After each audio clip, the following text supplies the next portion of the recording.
Hello and welcome to Holly Tree Manor.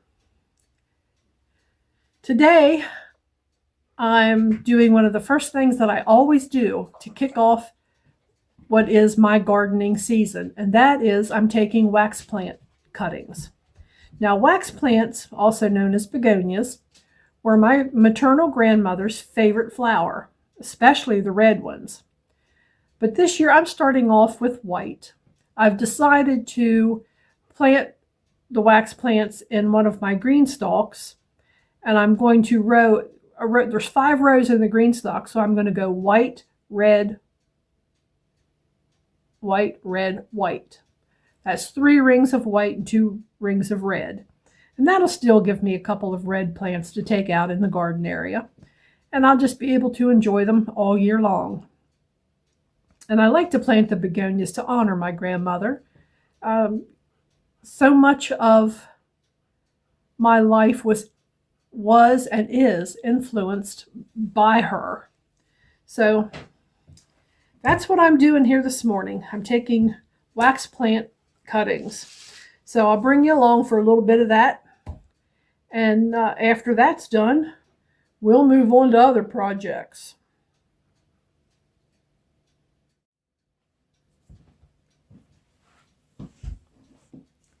Well, I know there's lots of different ways to do this, but this is just the way that I do it, and it's been very successful for me.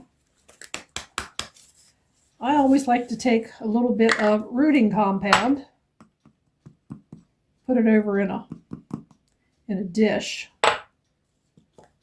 so I don't make too much of a mess, and just simply start with my wax plant. And there it is. You see I have a white one right here, and take a hold of one and I cut a stem back, and from there, let's go back down here again so you can see.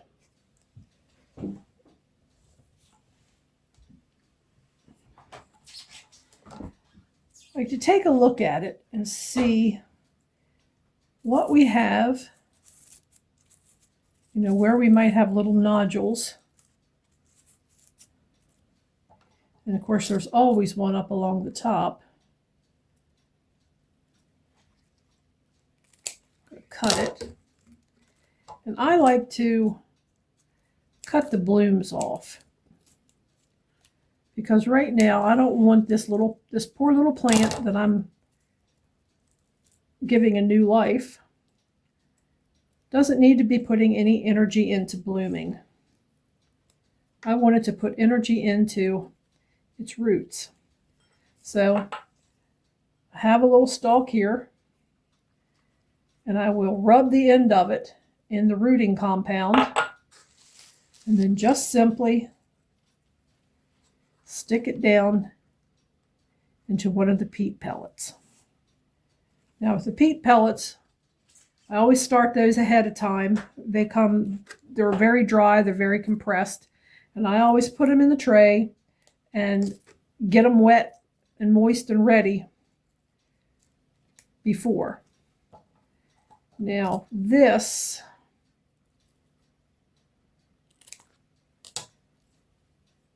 I'm going to do this one. I'm going to put him over here, because I may or may not keep him. I don't know.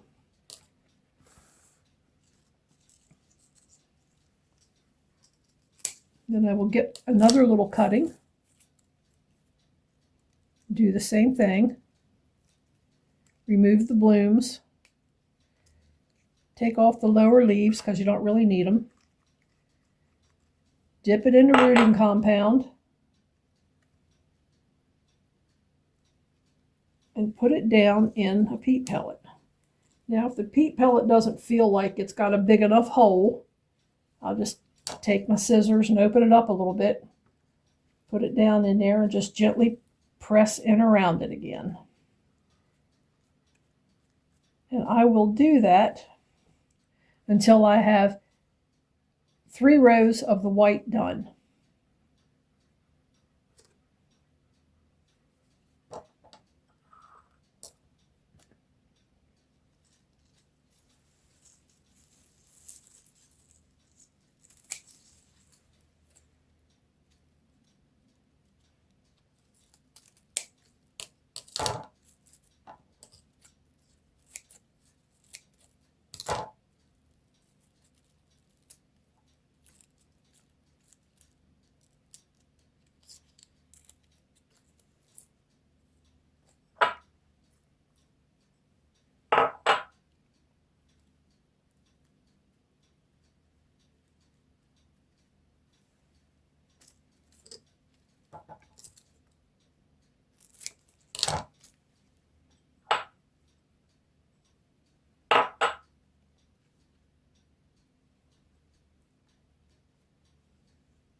And in actuality, I'm not hurting the mother plant at all.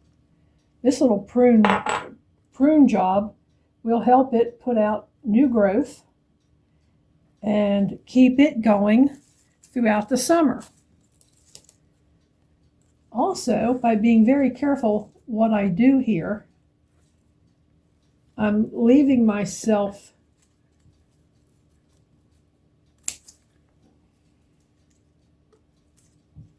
enough that if these cuttings don't take, now see you have a new leaf right here. So I'm going to make that, I'm going to trim that one right about there and use that little piece to start one. Put it in some rooting compound and put it down in. And I still have the top of that piece to trim up and use as a start. I like to cut the stem on a diagonal so that when I dip it in the rooting compound, I get a little bit of extra coverage.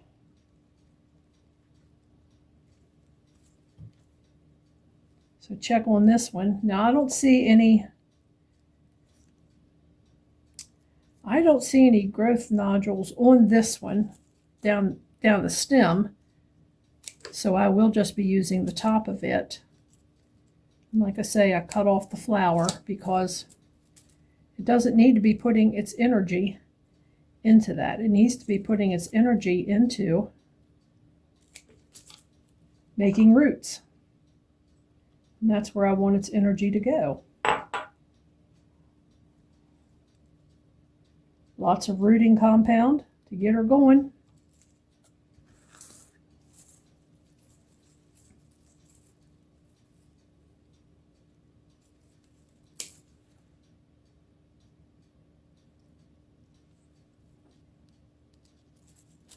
And every piece you cut off is a little bit different.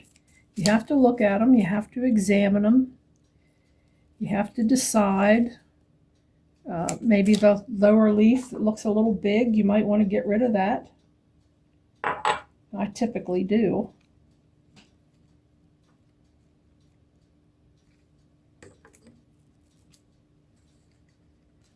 And when you put them in there, you just kind of very gently press in there. And I need one more white. And let's see, I'm going to go with this one. Trim it up. Cut the white blooms off. And you can see it's got a lot of new growth down in there. That's what I want. Some rooting compound and dip it in there. And there we are.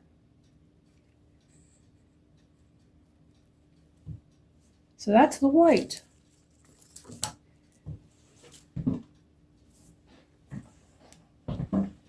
And put this up here. As you can see, there's still a lot of the mother plant left. If by some chance some of these cuttings don't take, if they damp off, or, you know, damp off is just a nice way of saying if they rot at soil level, I can still come back and do more. So now it's time to do the same thing over again with the red. And there's my red one. And that plant actually traces its genetics back to my maternal grandmother.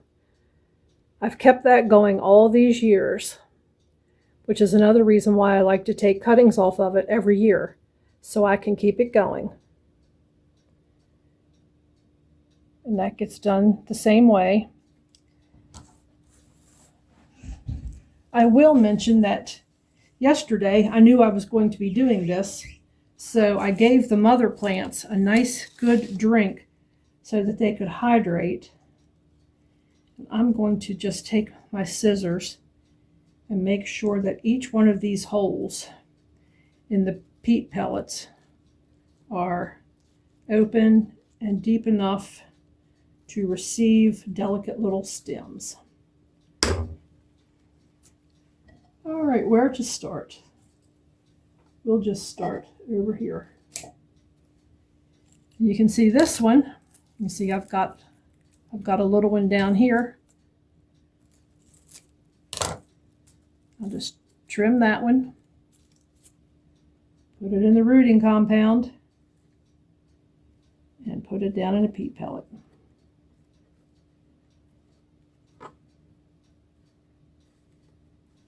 And we will do that same as we did the white.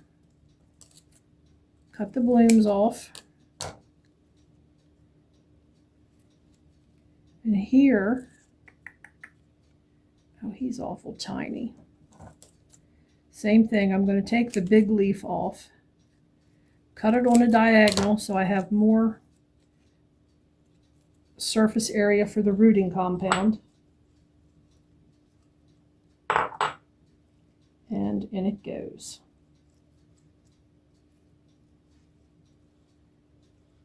And I'll just do that 18 times until I have all the red ones done.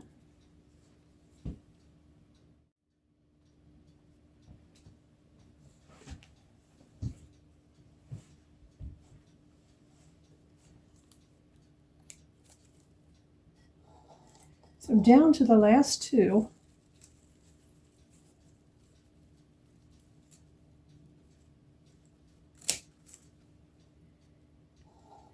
And this is what I cut off. There's a lot of good new growth on here.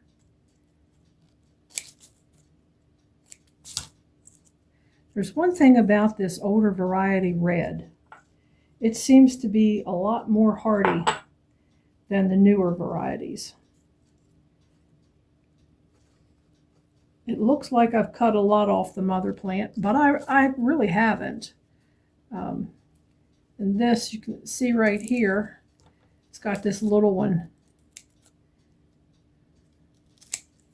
It's got this little one right here. It's got all this new growth that's coming up. And that's what I'm going to take That's open. I'm going to rub that around in the rooting compound and put it down in there. Well, I'm going to open that pellet up a little bit. Well, that's not good.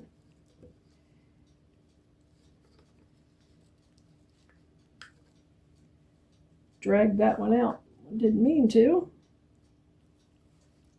But we'll just give him another little shot of rooting hormone and stick him back in there. All right. So there it is. And now this pellet tray comes with its own little cover for the greenhouse effect. And I will set that over towards the front of the living room. Not exactly in the sun, not yet, but close enough so it's going to get a little light and have a couple days to acclimate.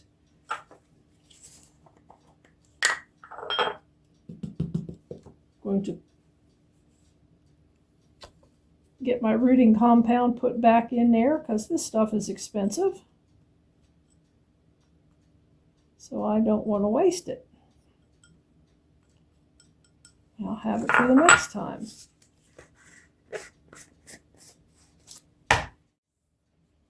So there it is. One of the first things I do every spring to kick off the gardening season, get the wax plants started. Don't know, I should show you this, I guess. This is the red plant after I've pruned it. There's still a lot on there. If I decide I want to take a couple more cuttings, in a week or two, I've got enough growth there that I can do it. Plus, I have another white one that I didn't even touch today. So that's it. Thanks for coming along with me to help me do my first little bit of gardening in the 2026 season. Appreciate you stopping by Holly Tree Manor. As always, stay safe and find joy in everything you do. Thank you.